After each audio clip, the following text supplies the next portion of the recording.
Greetings once again, my friends. Let's continue Chapter 8 of Let the Circle Be Unbroken. In the afternoon, Little Man and Christopher John entered the house, fishing poles in hand, and announced, "We going fishing, Suzella. Y'all want to come?"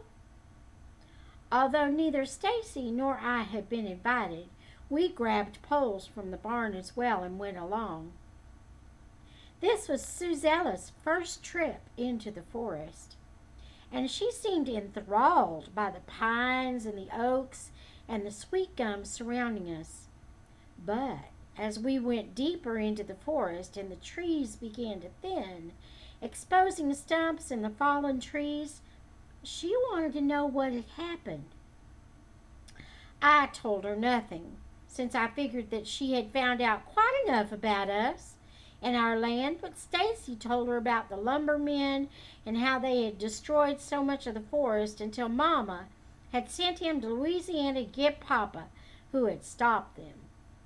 Suzella seemed saddened by the account, and as we walked on, she said nothing further until we came to the pond. "This here is the Caroline," Christopher John informed her. "Big Ma says Grandpa called it that after her." "It's lovely." Suzella took a long look around and after nodding her approval said, "All right now, what's the first thing we do about fishing?" The boys showed her, doing practically everything, from digging the worms out of the soft ground to the bank to baiting the hooks.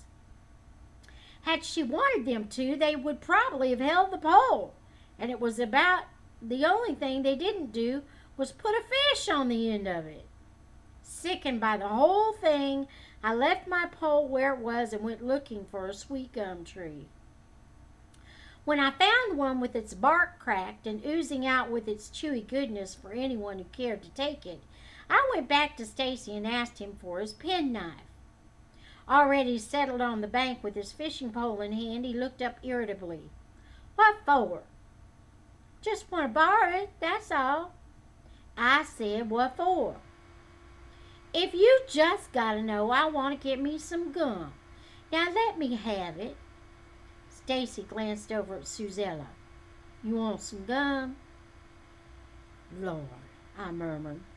Suzella said she did, and for her, Stacy got up and went over to my sweet gum. Curious, Suzella jumped up and followed him, with me tagging along behind. "What are you doing?" Suzella asked as Stacy scraped a glob of gum from the tree. "You said you wanted some gum. We get it from sweet gum trees like this here." "But I thought—" She looked at the gum on the knife and laughed. I've never seen natural gum before." "Well, you want it or not?" I asked crossly. "Of course." She peeled off the gum and stuck it into her mouth. She grinned at the taste. "Like it?" said Stacy.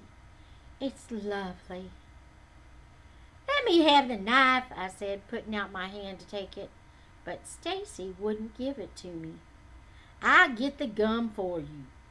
He hollered to Christopher John and Little Man to see if they wanted any, and the two of them came running. "Boy, I don't see how come you won't let me use your old knife. I ain't gonna hurt it none." Stacy slid off another glob of gum. "Here." "Aw, chew it yourself. One of these days I'm gonna get me my own knife, and I won't have to be asking you for yours. You so particular about who using it." With that, I went back to the pond and took up my pole.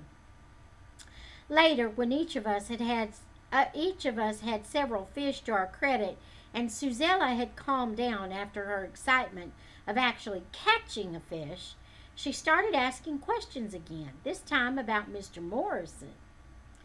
"I was just wondering why he didn't stop the men from cutting the trees."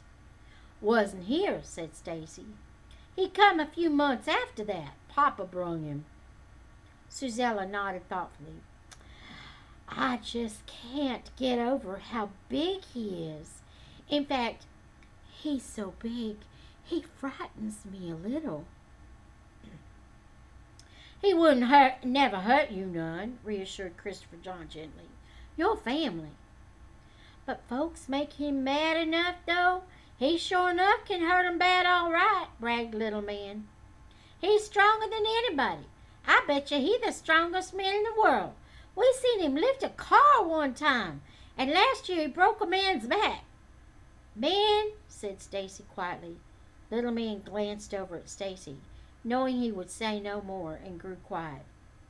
Suzella looked from Little Man to Stacy. What is it? Stacy was silent a moment before he answered. Nothing. It's just something we don't talk about much. How come? Stacy studied Suzella, as if considering whether or not he should tell her. He decided against it. 'Cause we just don't, that's all. But I said, 'cause the man's back he broke was white. Cassie! Stacy cried, reproval etching his face. Well, if she family, I don't see how come she should know. White folks are always doing something or other, and you know Papa say you can't much trust none of 'em. Hush up, Cassie. I turned on Stacy. What you telling me to hush up for? It's the truth. Stacy's eyes met mine, and he said harshly, You know, you talking about things ain't supposed to be talking about. Christopher John and Little Man looked at me sympathetically, but they knew what Stacy said was true. I knew it too. There were some things that were not to be discussed with anyone outside of our own family circle. This was one of them. I got up. I'm going back to the house. I'll go back with you, Cassie, said Suzella, jumping up after me. I glanced back at her. You ain't got to go 'cause of me. No, I want to. Suit yourself, I said as the boys too got up. When we emerged from the forest, Stacy pulled me aside. You just better be glad Suzella didn't take offense to what you said. You know good and well you ain't supposed to offend company, and she's company, so you just better learn to keep a lid on that mouth of yours round here. I didn't say anything, just cut my eyes at him, but as he walked away I couldn't help but resent Suzella. Stacy had been hard enough to live with these past few months. I certainly didn't need the additional frustration of having him defend Suzella against me. I wanted things to be the way they had been, but Suzella was just making things worse, and I looked forward to the day when she was packed and gone. Crossing the backyard, I went through the garden to Mr. Morrison's cabin. Other than me, he seemed to be the only one not affected by Suzella. Or at least, he didn't seem to favor her above everybody else, and I wanted to talk to him about her. Mr. Morrison, you in there? I called, knocking on the door. There was no answer. Feeling dejected, I sat on the plank step and looked out at the house. I could see Christopher John and Little Man playing in the yard, and Big Ma making a momentary appearance on the back porch. For several minutes I sat there waiting, then decided it was Mama I should talk to. I got up and went back to the house. Where's Mama? I asked Big Ma as I entered the kitchen. Big Ma turned from her pot of black-eyed peas and glanced at me. She back in the house there, she said, then frowned down at the pot, dipping a spoon into the liquid, tasted it. As I left, she was reaching for the salt. Entering Mama's room, I found no one there, but I heard Mama and Suzella's voices coming from my room. I sighed and went over to the doorway. Now, just what would I look like with the city lady's clothes on way out here in the country? Mama asked Suzella as I entered. Dressed in a pale blue dress of Suzella's, Mama was standing in front of the mirror, scrutinizing the fit. The dress was wrap-around in style with padded shoulders, and it looked elegant on Mama. Standing side by side, both of them slender and tall, Mama and Suzella looked like sisters. But Aunt Mary, you're so slender you can wear this simple cut and look absolutely grand. I copied this from a magazine I got at the library. Mama smiled, and after brushing back a strand of her long, coarse hair, which had slipped from the chignon knotted against the back of her neck, She put her hands on her hips, threw back her head, and struck a model's pose. "I do look rather good, don't I?" she laughed. Suzella struck a similar pose. "But of course, we both do. We look so good we could be models for Vogue." "Vogue," Mama said, still holding the position. "That's a very stylish New York magazine of high fashion. I love looking through it." Mama inspected herself closely in the mirror. "I wouldn't imagine there are any colored models in that very stylish magazine." Susanna glanced over at her. "No. They probably think we're not much interested in any kind of clothes." Mama walked her model's walk, then laughing turned and hugged Suzella, who laughed too. As she released Suzella, she saw me. "Cassie, how do you like Suzella's dress on me?" "You look pretty." "I'm trying to get Aunt Mary to let me redo a couple of her dresses in this style. I've gotten pretty good at ripping apart old dresses and making new ones from them. Come on, Aunt Mary, let me do it." "Well," I turned to go. "Cassie, did you want something, honey?" "No, ma'am, I was just looking." Going back into the kitchen, I leaned against the cabinet, silently watching Big Ma as she carved off strips of bacon from a side of meat. "You find your mama?" she asked. "Yes'm." "Big Ma, how long that Suzella gonna be here?" "Oh, I don't rightly know. Till her papa come get her, I reckon." "I wish he'd come tomorrow." Big Mom stopped her cutting and stared down at me. "Now, how come you want to say a saying like that?" I shrugged. "That's Suzella. She just get on my nerves." "Now, what she do to you?" "She just always in the way, that's all. Me and Christopher John and little man and Stacy, we don't never get to be alone no more." "Seemed to me you just got a bad case of jealous. Just 'cause you ain't the only girl in this family no more, ain't no reason to go disliking that child." "Well, that ain't all. She looked near white." "Now, what she looked like ain't got nothing to do with it. Your grandpa was mulatto and looked it and didn't make no difference to me. That child ain't had nothing to do with her mama being a white woman, and we ain't got nothing to do with it neither." Big Ma resumed her slicing, but kept her eyes sternly fixed on me. "Now, I expects you to be nice to Suzella. That girl's your company. What's more, she your blood. So you best get your head straightened out right now about treating her right, 'cause we ain't going to have none of that jealous business in this house. You hear me, girl?" "Yes'm," I murmured, and went out onto the porch. For a moment I just stood there, then seeing the speck that was Lady galloping across the pasture, I went to join her. At least Lady was not crazy about Suzella. Suzella was afraid of horses. The law said the marriage of a white person with a Negro or mulatto, a person who shall have 1/8 or more of Negro blood, shall be unlawful and void. I looked up at Miss Leanne and thumped the page of that Constitution I had just read. "Now that one I understand," I said. "Mama told me about that word void, meaning something can't be used." Miss Leanne laughed delightedly. Better be one we all understands, or we sure enough would be trouble. Now, which of them articles that one?" 14, I said. "Section 263. 14, Section 263. All right, I got that. Now, how it goes again?" When Miss Leanne and I finished our reading, I crossed the yard and headed down the woodland trail toward the stream where Christopher John and little man had gone with Don Lee. As I approached the stream, music mixed with the quiet of the forest and drifted southward through the trees. Intrigued by the sound, I left the path in search of its source. Going inward some 500 feet from the trail, I came to a high perch overlooking the stream. Wardell was haunched there, his harmonica to his lips, his eyes on the stream below. Squirrels, which had been settled in the pines nearby, scurried away, and blackbirds, which had strutted over the forest ground, pecking for their afternoon meal, fluttered to escape as I emerged. As they did, Wardell stopped playing and looked at me. "Don't stop," I said. I just heard the music and wanted to get closer. I sure like your music."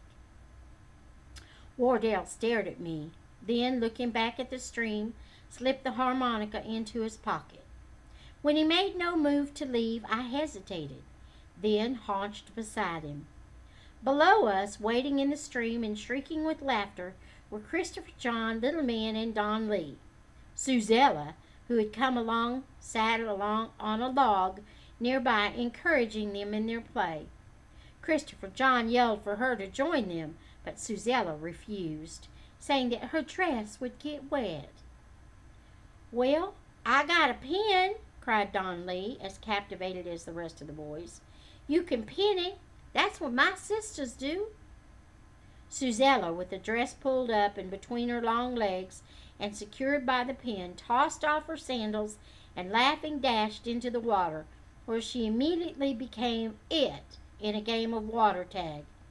Before Suzella had come, I had always joined in the water play, but now that Suzella was here, I wasn't even missed. "Yeah," I mumbled, "take over that too." Wardell looked at me, and surprised at myself for having spoken, I glanced over at him, then back to the stream and shrugged. I thought he would look away, but when he didn't, I turned back to him. "Well, that old Suzella just got on my last nerve," I exploded, tired of trying to keep my feelings to myself. "I guess she nice enough, but ever since she come, things been all different. She just all the time round talking to Big Ma and Mama like they her grandmama and mama. And Christopher John and Little Man, they just want her to do everything with them. What's worse, Stacy, he always calls himself so busy, can't go nowhere with me. But soon Suzella asked him to do anything, he's right there. Big Ma, she say I'm jealous, but that ain't it. Least, that ain't all of it. If she was going to stay a week or two more, it wouldn't be so bad, but now she talk about staying till September sometime, and that's just too long.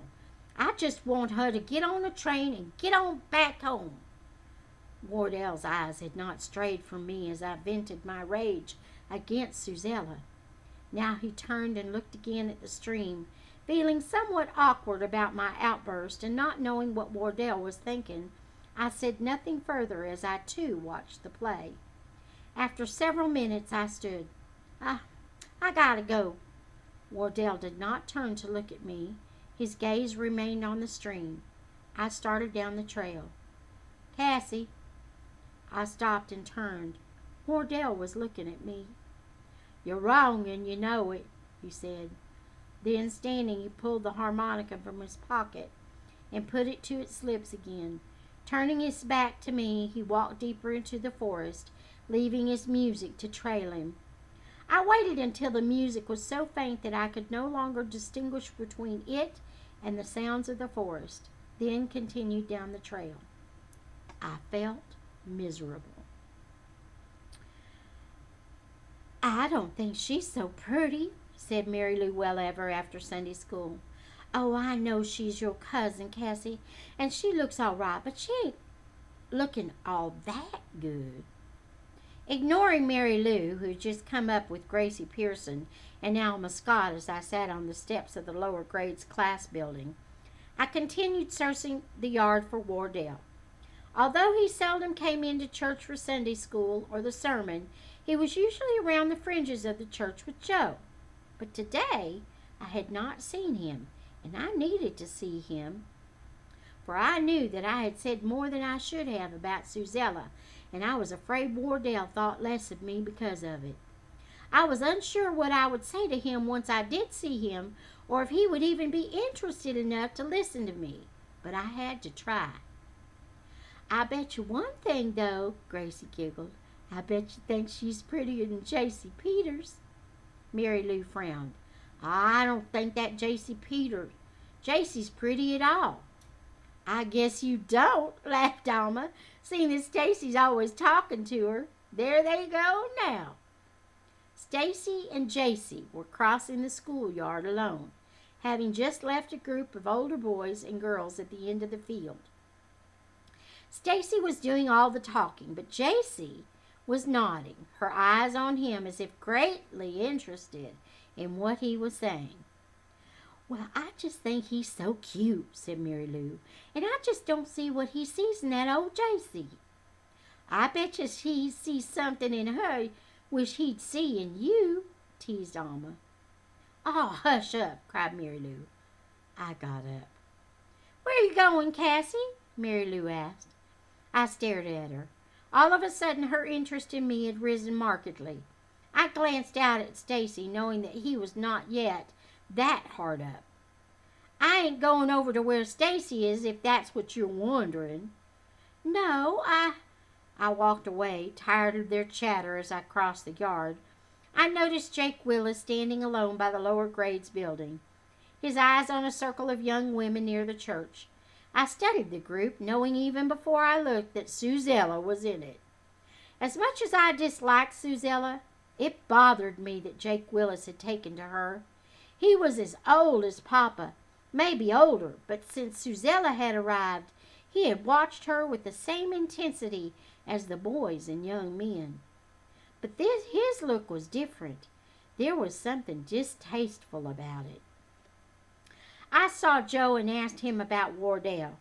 He told me he hadn't seen him since before Sunday school. Despondent, I joined Sunboy and Maynard, who were standing with little Willie, Mo, Clarence, and two ninth-grade boys, Ron and Don Shorter. She smiled at me, man, claimed Don as I walked up. Just parted them pretty lips, showed them pearlies, and smiled. Aw, man, she was looking at all of us, argued little Willie. But did you hear? She called me by my name. She know who I am. Man, she ought to know more'n that, cried Ron, Don's twin brother. If me and Stacy was as tight as you two are supposed to be, I'd have his cousin all to myself. I looked around feeling just a bit crushed.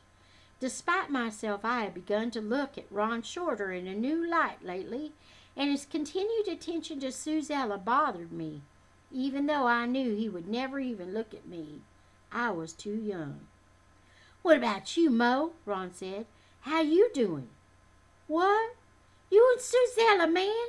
Ron repeated, laughing. How you getting along with Suzella? Mo seemed distracted. Oh, fine. Sure, said Ron derisively. Aw, face it, said Clarence. Suzella ain't hardly thinking about none of us. She probably got some high-toned boyfriend up in New York. Well, boyfriend or not, me and Suzella gonna get together, claimed little Willie. The Shorters laughed. How? Well, I tell you. The bell began to ring, and by the time it had stopped, little Willie had reconsidered sharing his thought and walked off with Clarence. Don and Ron followed with good-natured teasing. Mo, his head down and his hands in his pockets, went along behind them. I touched his arm. Anything the matter, Mo? He shook his head. But you so quiet. Well, it's just that, he looked out across the yard. Our cow died last night, and Papa's real broken up about it. Seems like it's just one thing after another. Oh, Mo, I'm sorry. He shrugged. Crop be good, maybe we can get another cow. I knew that was a hopeless dream, but I didn't say it. What about till then? He smiled crookedly. Till then we drink water, he said, and walked on alone. What's the matter with him? Some boy asked, coming along with Maynard. He feeling down and out about Suzella like the rest of these fellas? I turned on him. Now how come everything gotta be about Suzella? Just 'cause she's here don't mean folks ain't got other things to be thinking about. Maybe not, said Maynard, grinning, but she what a lot of folks want to be thinking about. Well, for me, I'm just about tired of hearing about her every time I turn around. Some boy laughed. Oh, Cassie, you just jealous 'cause she's so pretty. Uh-oh, there's old Deacon Backwater with that switch of his. We better get on inside. After church, I stood in front of the mirror, my church dress still on, and harshly examined myself. I was long-legged and growing. The dress, which Uncle Hammer had given me last Christmas, was already too short. But other than height, nothing else seemed to have changed. I turned sideways and stuck out my chest. Flat. There was no hint of a womanly figure anywhere. I sighed, then objectively tried to assess my good points. Though my facial features favored Papa, my skin coloring was a yellowish brown like Mama's, and my body build was slender. At least that was good. My hair was done up in my favorite hairdo, one long braid on the side and another at back center, with each coiled into a small bun and pinned against my head. It had always been an outstanding feature because of its length and thickness, but I had never managed to do anything with it. To get it to look like anything at all, Mama or Big Ma had to comb it. Otherwise, it was disastrous. For several minutes, I stood in front of the mirror, wondering how long it would be before anybody thought I was pretty like Suzella, or if Ron Shorter ever would. I wondered if boys would ever look at me the way they look at Suzella, then wondered why I cared. Suddenly, without thinking, I pulled the pins from my fine hairdo, unbraided my hair, and ran the comb through it. Parting it on the side, I tried to get it to hang like Suzella's, but it bushed out full and thick like a huge black halo around my head. Why don't you let me comb it for you? I wheeled around. I hadn't heard Suzella come in.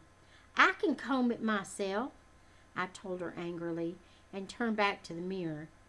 With the comb in hand, I attempted to restyle it as it had been. Suzella moved across to a chair and sat down to watch me. You know, Cassie, you've got such pretty hair, but if you want it to hang like mine, you'll have to straighten it. I turned on her. Who said I wanted it to hang like yours?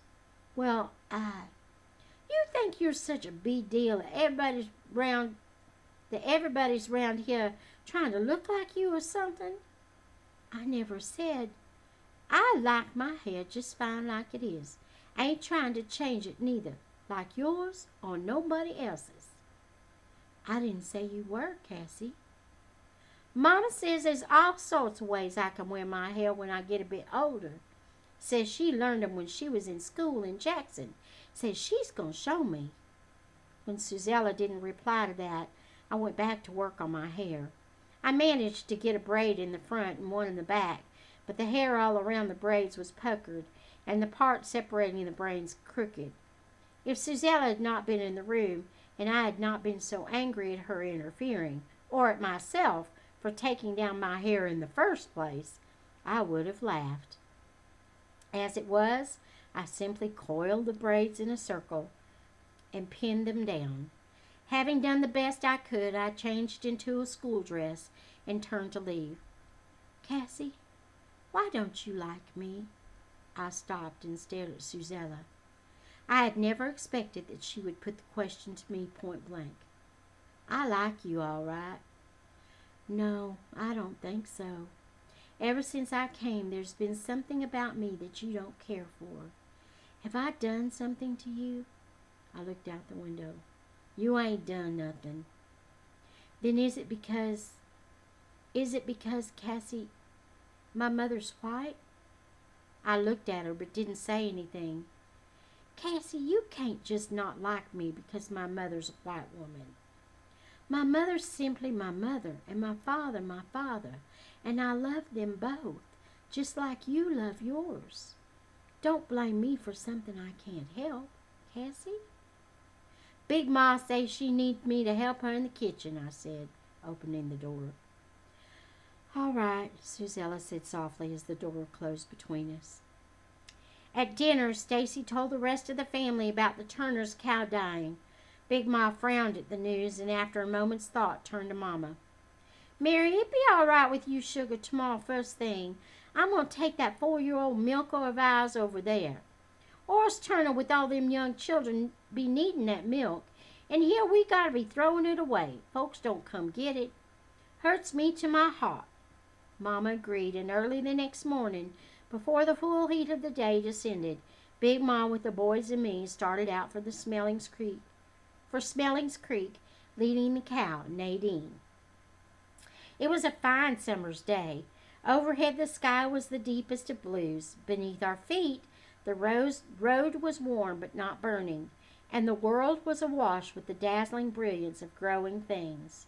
Filled with the joy of it, for a while, little man Christopher John and I ran games of chase along the road, then fell in stride with Big Ma and Stacy. As we walked, Big Ma told us stories of what she and Grandpa had first come to the land, of how things had been then. She told us stories of all her sons, of Uncle Mitchell, who had been killed in the World War, of Uncle Kevin, who had drowned, of Papa and Uncle Hammer.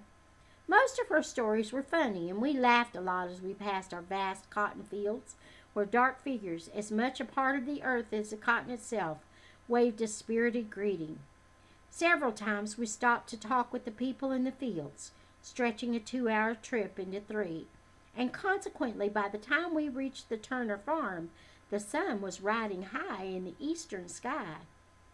"Well, look-a here!" exclaimed Mr. Turner, wiping his hands on his overalls as he, Mo, and Elroy, Mo's 12-year-old brother, came from the fields to greet us. "What brings y'all all the way over here, Miss Caroline?" "Come to bring y'all this here cow. Heard y'all lost y'alls, and you know we got more cows than we can use the milk from. I figures y'all needin' a cow. Y'all can just take this one off our hands a while and put her to good use. Just lending her to y'all till y'all get on your feet and can get you one." Mr. Turner looked gratefully at Big Ma, but shook his head.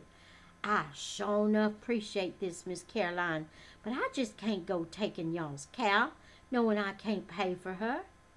But Mr. Turner was no match for Big Ma. "Now, Horace Turner, I done come all the way over here to bring this cow, and I ain't taking her back." "But, Miss Caroline, y'all got 7 young'uns here, and they needs milk, especially them babies there," Big Ma contented, her eyes resting on the younger children who had gathered round. "Christine, that fine woman, would just turn over in her grave. She knowed you was refusing milk for them babies. You feels you gotta pay? Then send Mo and Elroy over when they get some free time and let 'em chop wood a day or 2. Mr. Turner gave in. "Well, we sure do. Thank you, Miss Caroline. You's a fine woman." "I'll go on with you, Brother Turner," Big Ma said, turning away embarrassed. "Y'all helping us out to take that cow." And before Mr. Turner could say anything more, she changed the subject. "See y'all keeping Christine's flower garden looking right nice." Mr. Turner glanced over at the neat bed of flowers encircling the one-room shack, and tenderness softened the deep lines of his face. "We don't tend to nothing else like we oughta. We make sure we tends to them flowers. Christine, she was always sure proud of them." "Yes, she sure was." "Well, look here, Miss Caroline, y'all come on in and let me get some coffee for you." "No, thank you, Brother Turner. We ain't come to visit, and we ain't wanting to keep you from your field." Her eyes surveyed the cotton field, which extended almost to the Turners' front door. "It tells you it's looking mighty good, all right." Mr. Turner nodded. "So far, it's come along right nice. Looked to me to be the best crop we done had in a spell. I figure the way it's looking got a whole lot to do with that fertilizer we used this time. Don't you, Papa?" said Mo, his eyes gleaming as he looked out at the cotton. "Hey, Stacy, ain't I told you it was looking good?" Stacy smiled, pleased for his friend. "Yeah, you did." "Yeah, it's going to be something, really something." Mr. Turner laughed and motioned proudly toward Mo. "That boy, he got plenty of big plans for this crop here. Wasn't for him with all his questioning that Mr. Farnsworth about fertilizers and seeds and such, and all his hard work, I don't much expect that cotton be looking as good like it is. Well, I just hopes y'all can get a good price on it come selling, said Big Ma. Hopes we all can. Yes, ma'am, that's what we hoping too. Big Ma looked up at the sun. Brother Turner, we thank y'all for some nice cold water from your well there. Then we gonna have to be getting on back home, for that old sun yonder gets to burning down too hot. Mr. Turner tried to get Big Ma to sit and rest a while, but when she refused, he sent Mo into the house for cups and went to the well to draw some fresh water. As Mo came back, a car drove up the road and turned into the yard. Mr. Peck and Deputy Haynes stepped out. Papa, what do you think they want? Mo said, fear leaping into his voice, as it did with many of us when white people arrived unexpectedly. Oris, called Deputy Haynes. Got business with you. Come on over. Mr. Turner, still holding the rope to the water bucket, looked out blankly, then nodded and handed the rope to Mo before walking over to the men. Hello there, Oris, the deputy said. You know, is Mr. Peck here? Taking Mr. Farnsworth's place as county agent. Mr. Turner looked at Mr. Peck and back to the deputy. Yes, sir. Well, he come with some news for you. Once again, Mr. Turner looked at Mr. Peck. Yes, sir. Well, Oris, Mr. Peck started, then pulled at his ear and looked away from him to the fields. You know, in '33 we asked farmers to plow up part of their cotton. And then last year and this year we asked farmers to plant less than what they was used to planting. He paused as if waiting for Mr. Turner to say something. When Mr. Turner did not, he glanced back at him. Mr. Turner nodded slowly, and Mr. Peck looked back to the fields. Well, without a sound, Mo hung the water bucket onto the hook and waited for Mr. Peck's next words. We're finding that there's been a miscalculation. The AAA committee's made a mistake in figuring the likely production of a certain acreage, and based on the figures, they turned it in to the state board. Mr. Farnsworth allowed too much cotton to be planted. Well, now that the committee's discovered their mistake, we're going to have to correct it. You understand what I'm saying, Oris? Mr. Turner looked suspiciously at Mr. Peck. I understands what Mr. Farnsworth told me. Early on this spring, he told me how much cotton I was supposed to plant. Well, yes, that's so, but we got a problem here. You see, these mistakes. Look here, Mr. Peck, Deputy Haynes interrupted impatiently. All these here explanations ain't necessary. Don't you see the nigger don't understand nothing you saying? Let's just do what we come to do and get on with it. Mr. Peck nodded meekly, glanced at Mr. Turner, then away again as if he could not face him. Taking out a pad and pencil from his breast pocket, he walked past Mr. Turner and the deputy to the end of the field. There he stopped and looked over the field, then with his head bent to the pad, scribbled madly for some time while we waited, wondering what it all meant. Finally, he put the pencil in his pocket and stood for several moments, staring at the pad. Then, as if he did not want to come back, he walked slowly up the field in measured steps. He stopped and pointed down the road. Now, Oris, you're going to have to plow up everything from the road to— No! Cried Mo, his voice rending the morning like the crack of summer thunder. He dashed from the well and grabbed frantically at Mr. Peck. You can't make us plow it up. That's our cotton out there. We done worked hard, and y'all can't just go make us plow it up. No way you can. Mr. Turner rushed over and pulled Mo away from Mr. Peck before Deputy Haynes could get him. It's all right, Mr. Peck cried as he turned